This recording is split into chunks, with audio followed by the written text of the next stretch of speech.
वास्तव में ये प्रमाणित सत्य है कि झगड़ा इनके आपस का है और इन्होंने इस झगड़े को प्रारंभ से भारतीय जनता पार्टी पे डालने का खूब प्रयत्न किया, राज्यसभा के समय में भी और आज के समय में भी।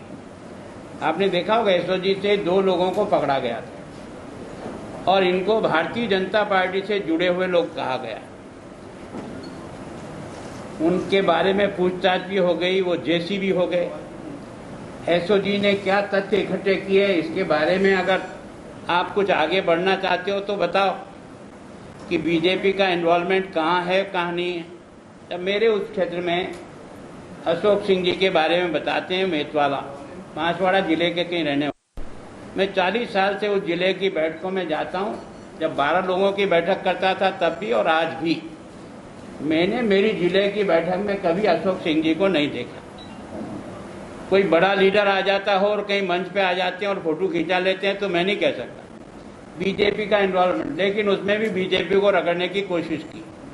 जब एसओजी आपके पास है, जांच आप कर रहे हो, इतने दिन हो गया, आपने उससे पूछताछ कर ली और उसको जेसी कर दिया। अगर कोई तथ्य मिले तो बताओ ना। वैसा का वैसा सेम ड्रामा गजेंद्र सिंह जी को जोड़ करके बीजेपी को जोड़ने का एक तरह से दुस्साहस किया है।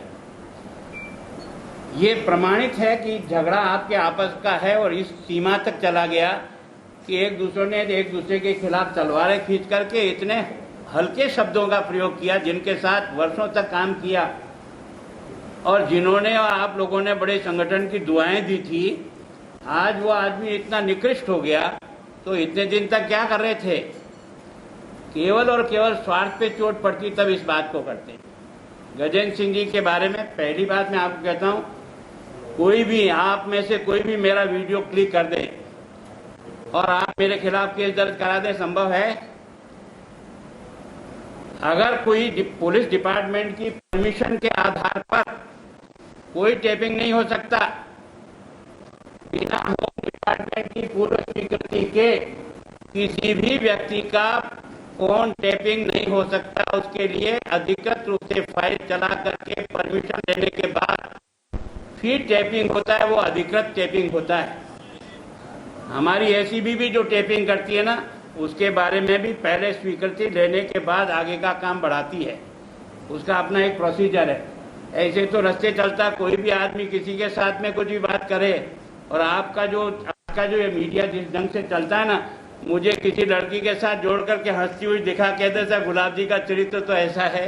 क्या ये सही है? इस तरह का टेपिंग का कोई अधिकार है?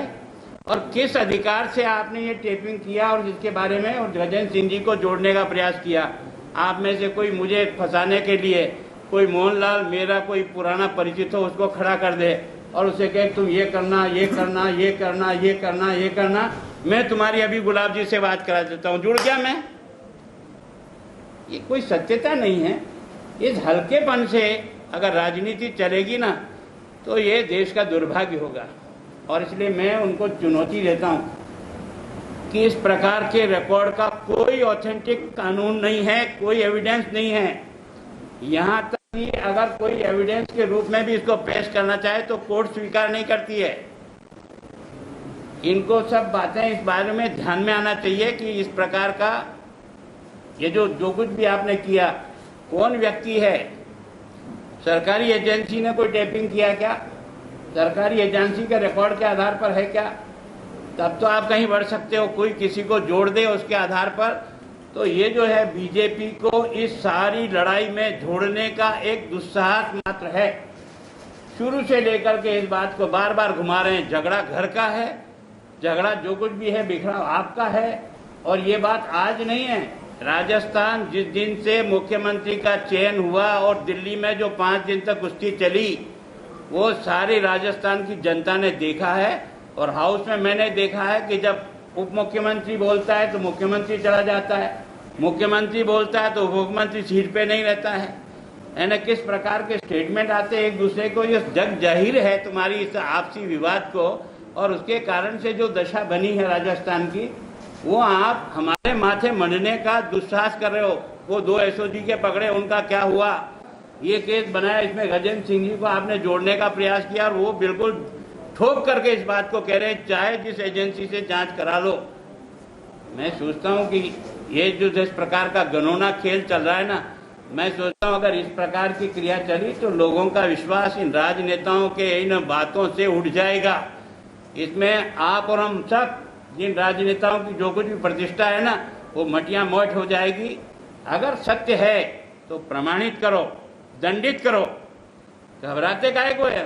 सरकार चला रहे हो या कोई दया के पात्र बने बैठे हो? तुम्हारे पास सारी एजेंसी है ना। मैंने पहले भी तुम्हें कहा था कि आप अगर किसी चीज को कहते हो तो उसको प्रमाणित करो, ताकि कम से कम उसके आधार पर सच और झूठ का फैसला हो सके। इतना मैं निवेदन करना चाहता हूं। जो प्रोसीजर इन्होंने अपनाया है टेपिंग का, उसकी कोई वैलिडिटी नहीं।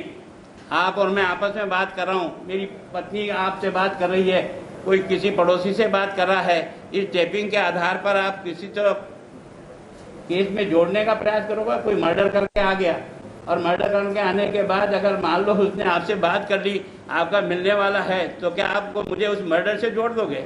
हाँ, अगर उस मर्डर के बारे में मेरा कोई क्लू मिलता है तो जरूर मैं दोषी हूँ। लेकिन वो चूंकि करके आया जिसके बारे में मुझे पता नहीं, उसने मुझे टेलीफोन किया और उसके आधार पर आप उसे मुझे केस से जोड़ दोगे। मैं सोचता हूँ ये ठीक तरीका नहीं है। ठीक तरीके से करो। जो आपने एफआईआर दर्ज कराई है, उस एफआईआर को दर्ज कराने में जो आपने गजेंद्र सिंह जी का नाम जोड़ा है, मैं सोचता हूं पहले आदमी थोड़ा धैर्य रखते, पहले तथ्यों को ठीक प्रकार से खोज लेते। जिन लोगों को, जिस संजय जैन का नाम लेकर के आप इसको कर रहे हो, उसके वर्षन को और उसके आधार पर कहीं तो उसकी मिलान करने के बाद कुछ करते तो ज्यादा अच्छा लगता है। केवल उछालने के लिए उछाल दिया, ये उचित नहीं है। और इस प्रकार का व्यवहार करना, मैं सोचता हूँ, लोकतंत्र के गरिमा को गिराने वाला हो।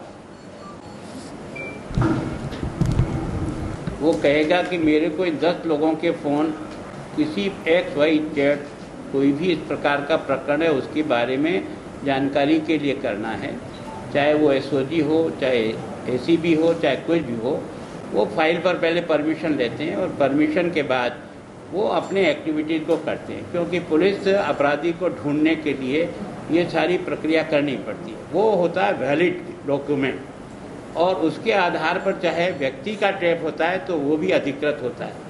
बाकी इंडिविजुअल यहाँ रोज आपस में एक दूसरे के पड़ोसी का टैप रिकॉर्ड कुछ टैप कर रहे हैं फ़ोन पे और उसके आधार पर मुकदमे दर्ज कराने शुरू कर दें, तो मैं सोचता हूँ कि कोई कार्रवाई नहीं कर पाएगा। एक सवाल था कि कल जो है एनडीए के घटक दल है, आरएलपी के सांसद हनुमान बेनीवाल जी, उन्होंने वसुंधरा जी को इस गेम में शामिल होने और इस तरह के आरोप लगाए हैं। मेरी उनसे बात हुई थी। उन्होंने कहा मेरे स्टाफ ने इस बारे में ये डाल दिया। मैंने न तो किसी टीवी के सामने गया, न किसी के सामने ये बात कही है। मैंने कहा ये जो आपका कृत्य है, ये जिस पार्टी के साथ मिलकर के आप काम कर रहे हो, उसमें इस प्रकार की बात कहना किसी दृष्टि से उचित नहीं है। मैंने उनसे भी बात की और उसके बाद मैंने वसुंधरा जी से भी बात की। जो मेरे को लगता था कि इस बारे में तुरंत कोई बात करनी चाहिए, तो मैंने दोनों से बात की।